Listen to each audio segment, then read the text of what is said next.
Warning, this program is live. We have no idea what is going to happen. We really don't. It's Mad River Valley Live, hosted by Eric Friedman, John DeLay, and Rye Young, along with a vast array of personalities that make up the fabric of our community.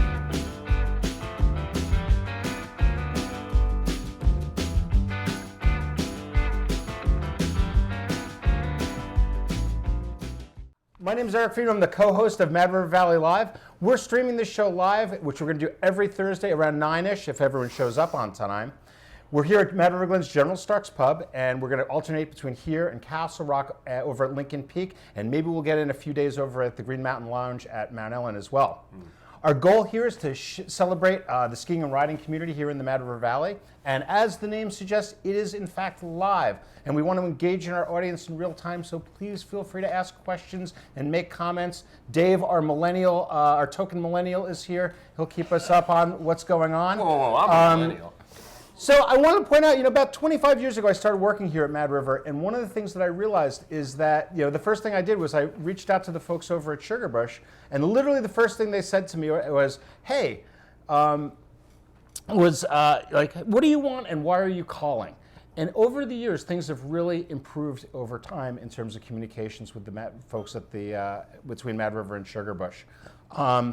When I left Mad River last spring to become the executive director of the chamber, I was hopeful that we could tighten up those bonds even more. And I'm confident that this TV show, Mad River Live, is going to be a great way to do just that. Tighten bonds. Right? Yeah, tighten bonds. So we really appreciate Keith, Tony, and the Mad River TV folks for making this resource possible. Over the course of this winter, we're going to be meeting some of the cast of characters that make this valley so unique and special. We're going to take a look at some of the behind-the-scenes things about what makes our mountain tick. About our community, and hopefully have a few laughs too.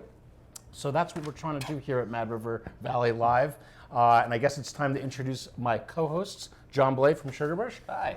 And Rye Young from Mad River Glen. Yes, that's the name of the place. So what do you guys think about this potential dumpster fire? If we're going to have monologues like that, I don't know. Right? Yeah. It's off to a great start. Right. Yeah, we started well. So I want you to know, my car didn't work this morning. Battery died, had to get the baby to daycare. Had a flat tire, ran out of gas, I swear to God. The traffic coming up this access road, Yep. you might as well be skiing at Stowe. It's ridiculous. Yeah. Ouch. Yeah. Well, if they plowed the access road here, it would help. Yeah. So this is a pretty cool thing. I think a lot of people don't necessarily realize how tight the mountains are, right? Totally. I mean, maybe you guys talk about that. Like, what are the sort of things that you guys do work on together? Well, I mean, the obvious thing is the joint pass that we have with Sugarbush. We have the... Oh, wait, I can get a joint pass at Mad River and Sugarbush now? You can't. Oh. No.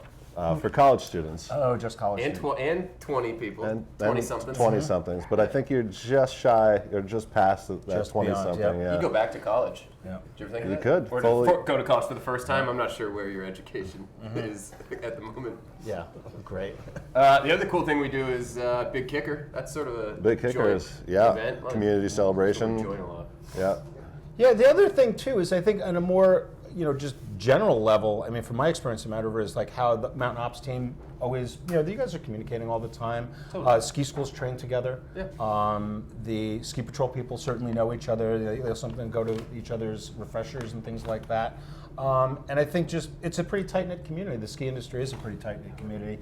And we all kind of work together to help each other out whenever we can, which is a really good thing. Definitely. And there's plenty of employees that work at both or have work at both. Yeah. We've certainly poached a number of Mad River employees for... You have our former ski school director. That's right. Future guest Mike Murphy's father came from... Oh, way to. Did I bury it? Did I just... Yeah. Trying to Did I kill your whole intro? Yeah, pretty much. We'll edit it in Our- live post. Our groomer, our one groomer, he also works at Sugarbush. Yeah. Yeah. No, so it really I didn't is. know you had a groomer.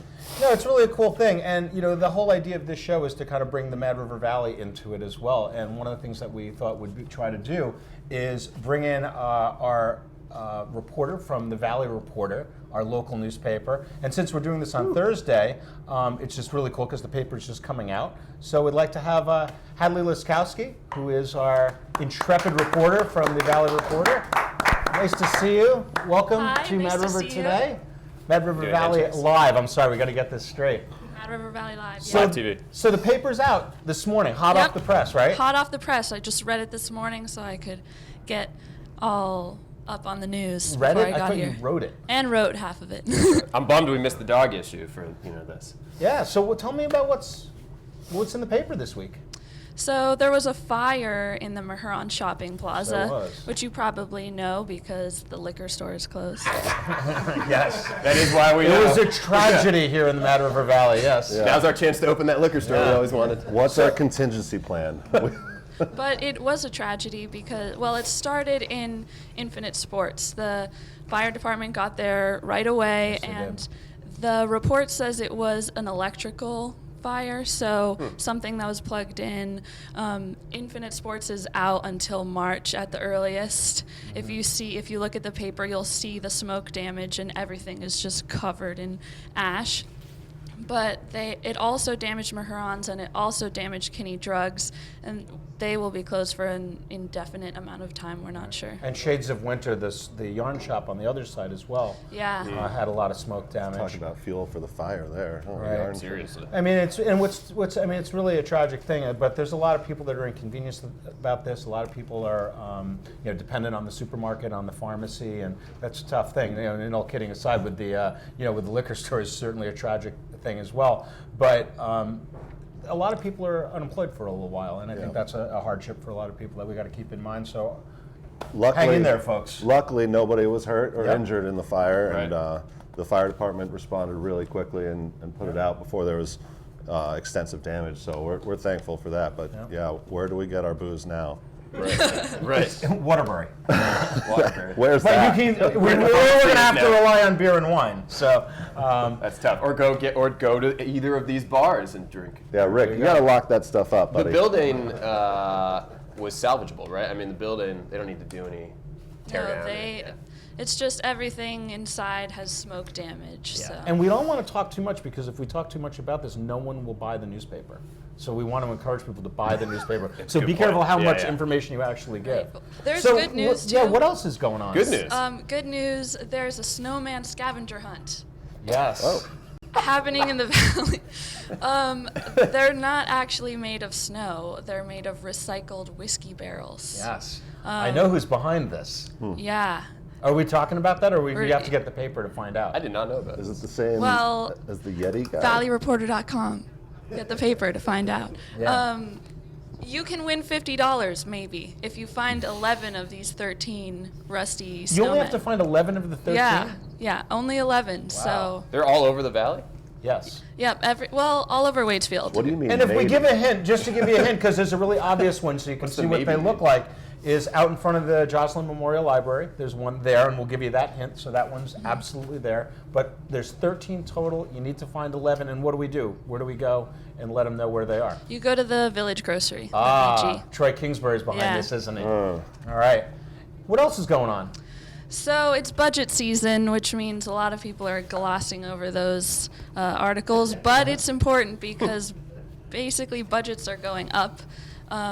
Duxbury is in a real, they're just having a hard time right now because they are in a double deficit.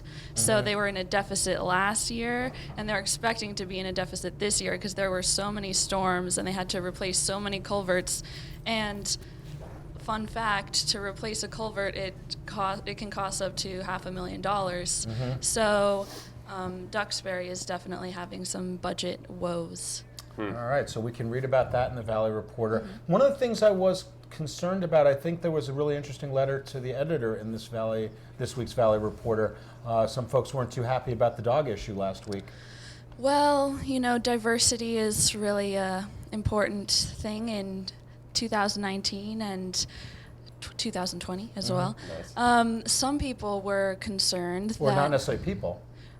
one person who may or may not be here right now was concerned about the dog issue because we have a yearly dog issue that's dedicated to dogs, and there's very little cat representation. Oh, God. Yep. And I didn't write Wasn't that. me. My cat wrote it. And the way she, without the opposable thumbs was not an easy thing. Oh, so that was your cat. You didn't even... If you looked at who signed the letter, it was quite clear it was Katniss Friedman. You didn't even have to translate, so she wrote it all. Yes. My dog was would- in the paper. My dog was supposed to be in the paper. I didn't see his photo in there. Hadley. Submission deadlines. Yeah, well, that's fair.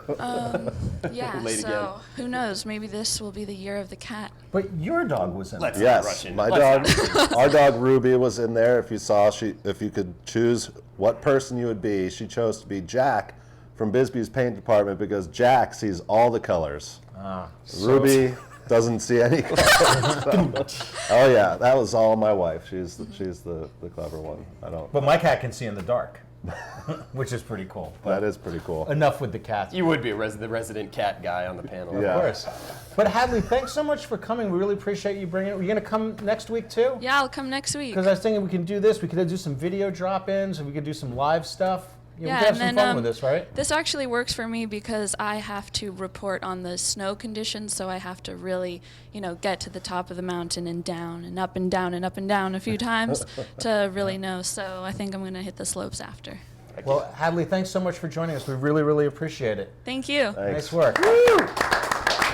So, number 1 paper in town. as I mentioned in the lead-in, we're trying to have guests that, in different characters from the Valley that represent, who we are and what we're all about here in town.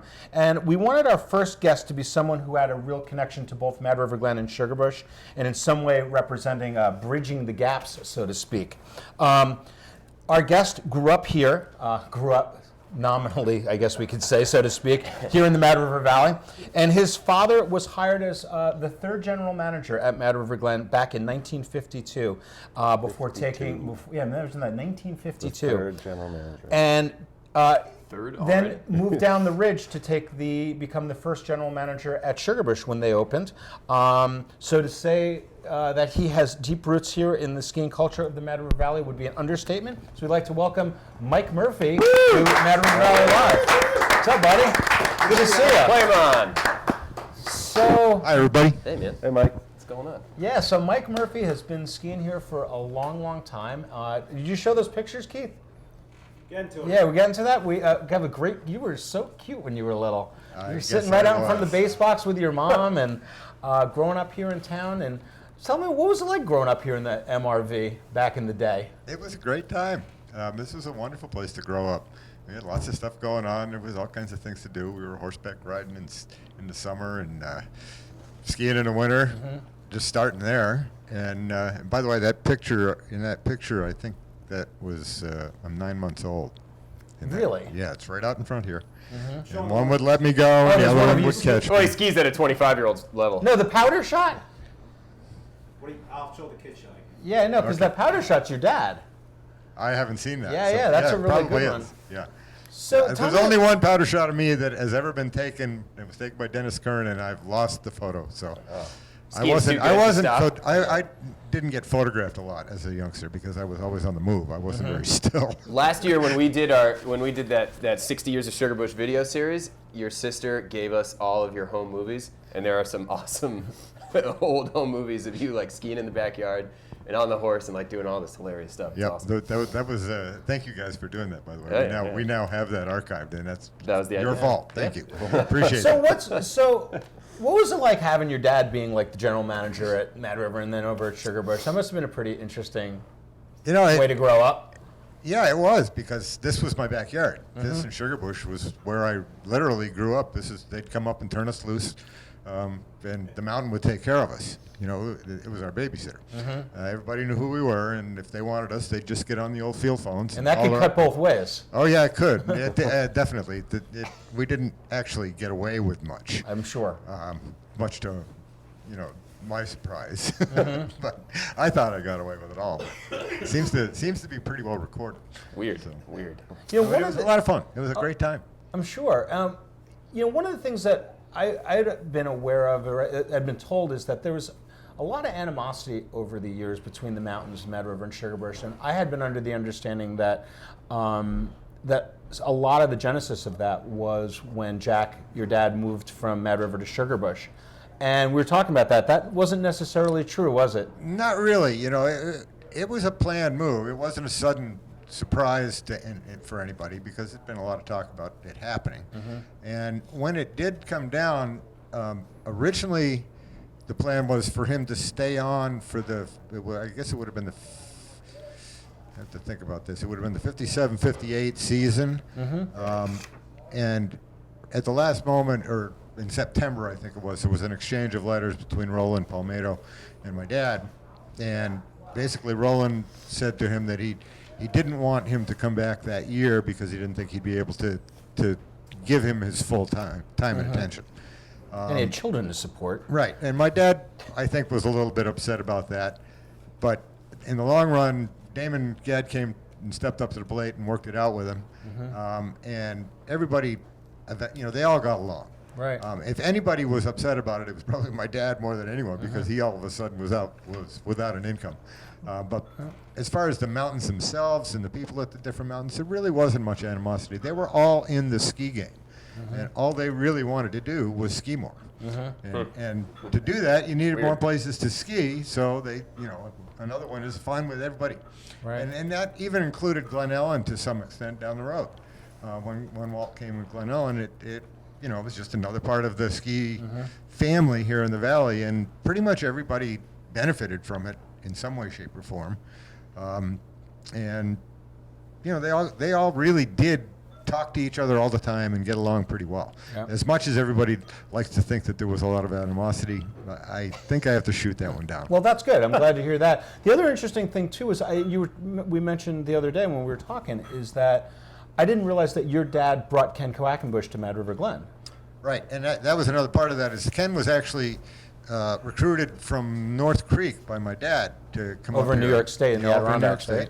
And Ken came, and I just actually found this out, the sequence of this out the other day from my sister, who's got more of this history than I do. And Ken was here that year, had been here for a year when Roland and my dad exchanged these letters. And Ken immediately became his replacement. Yep. He was already here at the time and had been learning the ropes and what to do and how it all ran, and then just stepped right into, full time. Right. At that point. So there was really no slack period in there. It was covered well. Interesting. So what was it like, you mentioned that, when with Glen Ellen starting and all of that, can you speak to how things have developed over the years in terms of the ski areas and? Well, obviously they've gone from just Mad River Glen to almost a handful of ski areas here in the valley. Yeah. If you count the cross country areas, there is a handful. Right. And that, one of the things that's big now that never was then is cross country. Right. Cross country skiing has taken really a life of its own, and I was able to be part of the beginning of that. I actually skied cross country in high school, and Well, back then, didn't you have to do all the events when you skied in high school? you didn't have to do. You did all of the downhill events, Right. and most of us participated also in the Nordic events. Did you jump?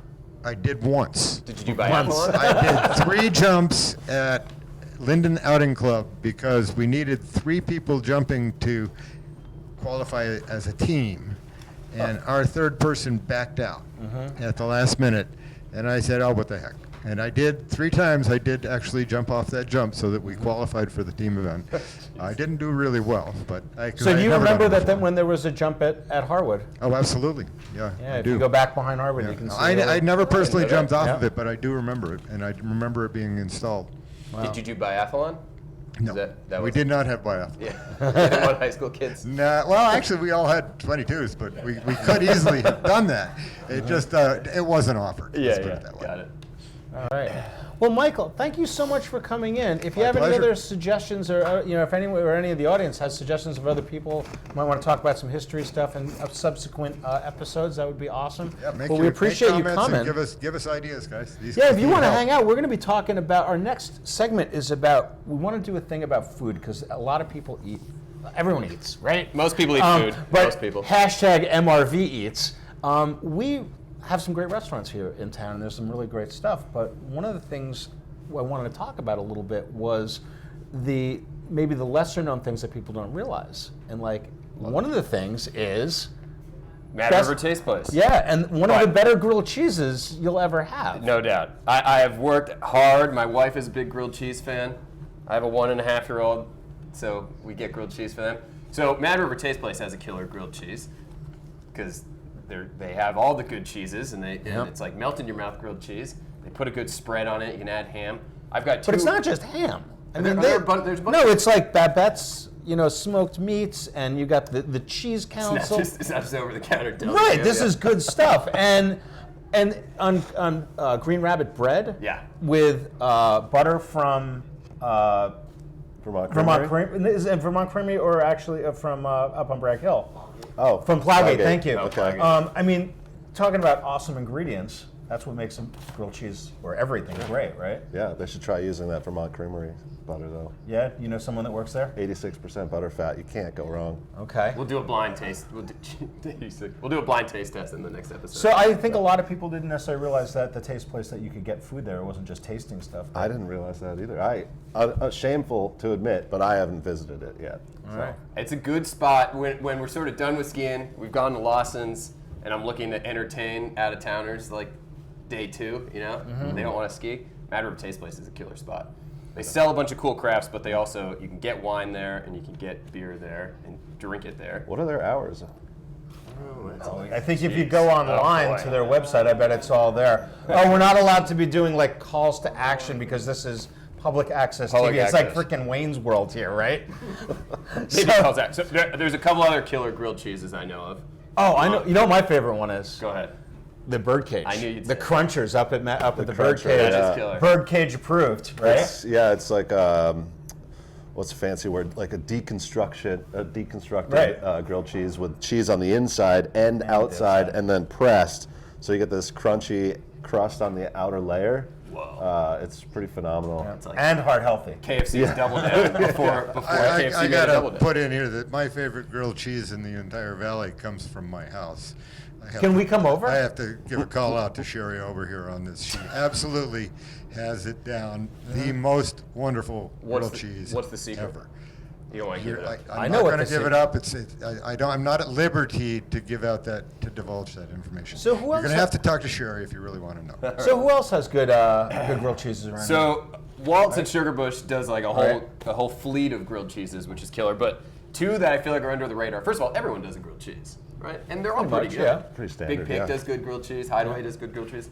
2 that I really love. Mad River Barn does a good grilled cheese. So it's not even a grilled cheese sandwich. It's almost like an evolution because it's. Waxing eloquently here. I didn't eat breakfast this morning. But they do tomato, arugula, banana peppers.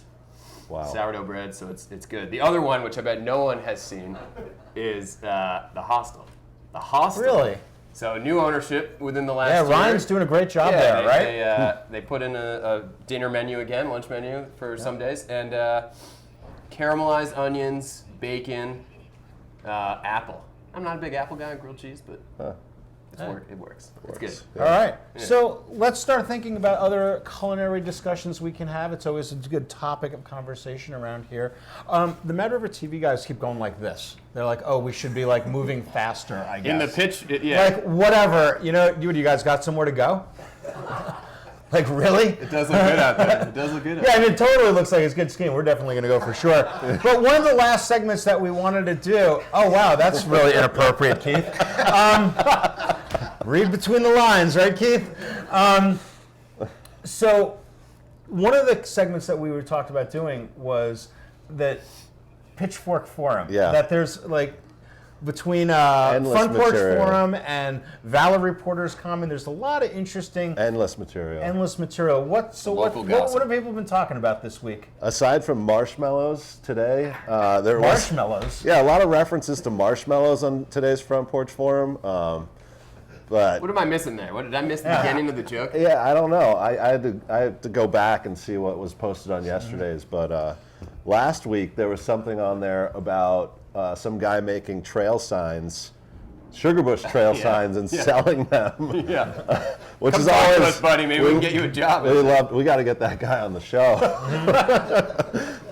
Always love to see people ripping us off. That's great. It's good.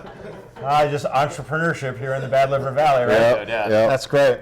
My favorite part about Front Porch Forum is that people, it's either they're selling stuff or they're complaining about stuff or There's a bear there's in the conversations, dumpster. but the conversation takes like 12 hours for the next person to go, so they're like... You have a lot of time to think about it. Yeah, and then you don't get to see it until like the next issue comes out the next day. Yeah, well, it's, and the Valley Reporter has the same issue, right? You know, every week you got to wait a week to see how someone's going to respond in the letters, right? So keep doing with the Front Porch Forum thing. If we'll keep reporting on that as the season goes along. So that sort of concludes, I guess, our first episode of Mad River Valley Live. And again, if anyone has any ideas, suggestions for how we can improve the show, God knows we could, we really appreciate it. We're going to end our show, as we always do, with our moment of Zen.